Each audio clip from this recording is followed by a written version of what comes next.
जय हिंद दोस्तों, कैसे हैं आप सब। उम्मीद करते हैं कि अच्छे होंगे। पिछले वीडियो में हम लोग हृदय के बारे में जाने थे। हम लोग देख रहे थे जंतुओं में परिवहन की, जंतुओं में परिवहन कैसे होता है। और परिवहन में हम लोग 3 भाग देखे थे, जिसमें से पहला था रक्त और दूसरा था हृदय, और आज हम लोग रक्त वाहिनियां के बारे में पढ़ेंगे। तीसरा रक्त वाहिनियां होता है, इसके बारे में हम लोग पढ़ेंगे कि रक्त वाहिनियां परिवहन कैसे करती हैं या शरीर में उपयोगी तथा अनुपयोगी पदार्थ को एक जगह से दूसरे जगह कैसे ले जाती है, उसके बारे में हम लोग जानेंगे। तो हमारे शरीर में या जितने भी मैमेलिया वर्ग जंतु है, यानी स्तनधारी जितने भी जंतु है, उनके शरीर में ये जो रक्त वाहिनियां होती है वो 3 प्रकार की होती है। रक्त वाहिनियां 3 प्रकार की होती है। पहला होता है धमनी, पहला धमनी होता है धमनी, और दूसरा होता है रक्त केशिकाएं, दूसरा रक्त केशिकाएं, रक्त केशिकाएं, केशिकाएं। ध्यान रखना बाबू, बहुत सब लड़का यहाँ पे कोशिकाएं होता है, कोशिकाएं नहीं होता है, केशिकाएं होता है। ये केशिकाएं इसलिए कहते हैं ना, क्योंकि इसका जो नली होता है एकदम महीन होता है, पतला पतला होता है, ठीक है, इसलिए उसको रक्त केशिकाएं कहते हैं। और तीसरा होता है सीरा, तीसरा हमारा सीरा होता है। तो जंतुओं के शरीर में रक्त वाहिनियां 3 प्रकार की होती है, धमनी, रक्त केशिकाएं और सीरा। पहला धमनी, दूसरा रक्त केशिकाएं और तीसरा सीरा, ठीक है। जंतुओं के शरीर में रक्त वाहिनियां कितने प्रकार की होती है? 3 प्रकार की, धमनी, रक्त केशिकाएं और सीरा, ठीक है। हम लोग सबसे पहले धमनी को जानेंगे कि धमनी होता क्या है और यह शरीर में परिवहन कैसे करता है और ये क्या चीज का परिवहन करता है, उसके बारे में हम लोग जानेंगे। तो सबसे पहले धमनी, धमनी ना हृदय से शुद्ध रक्त को, शुद्ध रक्त मतलब कि जिसमें जिस रक्त में ऑक्सीजन की मात्रा हो वह शुद्ध रक्त होता है। तो धमनी क्या करती है? धमनी हृदय से शुद्ध रक्त को पूरे शरीर में ले आकर पहुंचाती है। देखिए ये जो धमनी होता है ना, वो हृदय से, धमनी एक प्रकार की नली होती है, ठीक है। और यह नली जो होता है ना, ये जाकर हृदय से जुड़ा हुआ रहता है, हृदय से कनेक्ट रहता है। और हृदय जो फेफड़ा से शुद्ध रक्त आता है हृदय में, उस शुद्ध रक्त को हृदय क्या करता है? धमनी में प्रेशर, धमनी के नली में प्रेशर डालकर और पूरे शरीर में लाता है। यह धमनी आगे जाकर पतली पतली नली में बढ़ जाती है। ये जो धमनी होता है ये आगे जाकर पतली पतली नली में बढ़ जाती है, ऐसे बढ़ जाती है, ठीक है। और यह शरीर के विभिन्न भागों में बढ़ती है, पतली पतली नली में बढ़ जाती है। इस पतली पतली नली को हम लोग धमनिका कहेंगे। क्या कहेंगे? धमनिका, धमनिका। और ये जो मेन है इसको हम लोग धमनी कहेंगे, धमनी, ठीक है। तो धमनी क्या करती है? हृदय से शुद्ध रक्त को लेकर पूरे शरीर में ले जाती है और धमनी से पतली पतली नली निकली होती है जिसे धमनिका कहते हैं। और ये धमनी से इस नली में आ जाती है रक्त, जिसमें ऑक्सीजन की मात्रा मौजूद होती है। और ये जो धमनिका होती है ये आगे जाके ये रक्त केशिकाएं से जुड़ती है। ये जो धमनिका होती है आगे जाकर किससे जुड़ती है? रक्त केशिकाएं से।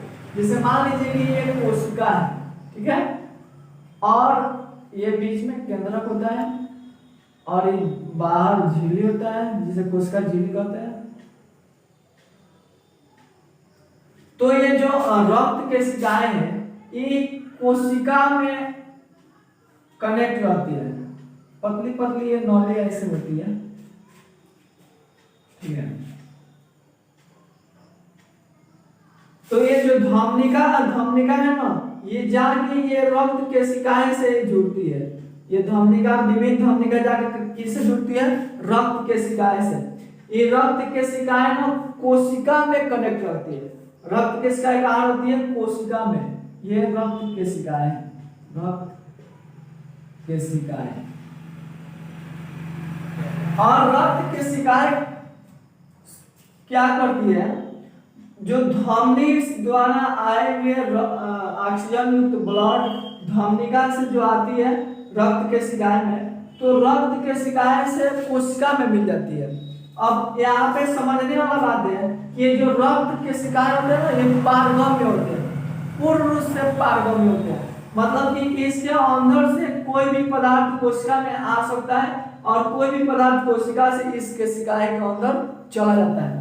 तो एक कोशिका को क्या चाहिए, कोशिका को या तो ऑक्सीजन की जरूरत हो तो ब्लड से ऑक्सीजन के ले लेगा, या जल की जरूरत हो तो वहां से जल ले लेगा, और यहाँ पे अगर उसको वसा या विटामिन या प्रोटीन या कार्बोहाइड्रेट, मतलब कोशिका को जो भी जरूरत होगी या रक्त केशिकाएं से ले लेता है।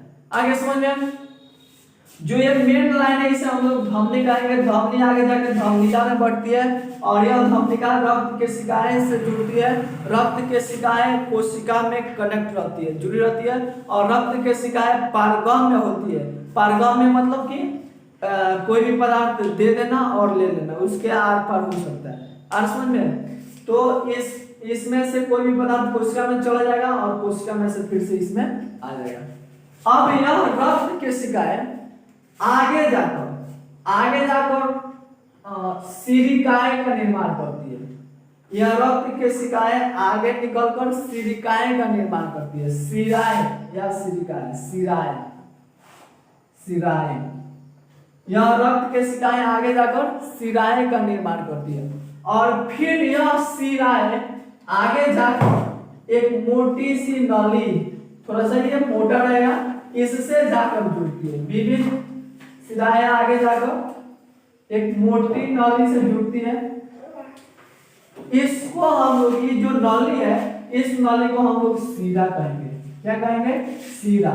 यह क्या करता है कि जो धमनी द्वारा आए हुए शुद्ध रक्त है ना, उसमें से ऑक्सीजन को ले लेगा और कोशिका फिर से ऑक्सीजन लेकर और CO2 दे देगा उसको, क्योंकि हम लोग जानते हैं कि कोशिका के अंदर ग्लूकोज रहता है C6H12O6, और यह ग्लूकोज ऑक्सीजन की उपस्थिति में यानी O2 की उपस्थिति में टूट जाता है।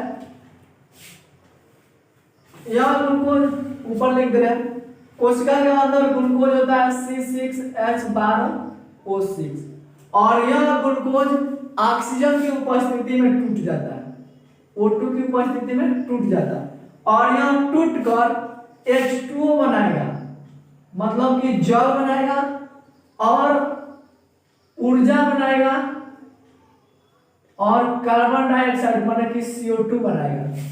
यह ग्लूकोज ऑक्सीजन की उपस्थिति में टूटकर जल बनाएगा, ऊर्जा बनाएगा और CO2 बनाएगा। फिर यह जो जल होता है यह पेशाब के माध्यम से बाहर निकल जाता है, और ऊर्जा होता है, ऊर्जा का हम लोग उपयोग अपने दैनिक कार्यों में कर लेते हैं। और ये जो CO2 होता है, फिर यह CO2 आगे जाकर सिराएं द्वारा होते हुए सिरा में पहुंच जाता है रक्त के साथ, और फिर यह सिरा जाके हृदय से जुड़ जाती है। तो हृदय का काम है कि शरीर के विभिन्न भागों तक धमनी द्वारा शुद्ध रक्त को भेजना और सिरा द्वारा कार्बन डाइऑक्साइड युक्त रक्त या अशुद्ध रक्त को ग्रहण करना। ठीक है, धमनी का काम हम लोग देख लिए कि धमनी आगे जाकर धमनिका में बढ़ती है। यह धमनिका रक्त केशिकाएं में मिलती है, और फिर यह रक्त केशिकाएं आगे जाकर सिराएं का निर्माण करती है, और यह विभिन्न सिराएं आगे जाकर एक नली से जुड़ती है, जिस नली को हम लोग सिरा कहते हैं, और यह सिरा आगे जाकर हृदय से जुड़ जाता है। ठीक है, यही होता है काम रक्त वाहिनिया का। तो रक्त वाहिनिया 3 प्रकार की, पहला धमनी, दूसरा रक्त केशिका और तीसरा सिरा, और तीनों के बारे में हम लोग बहुत अच्छे से जान गए।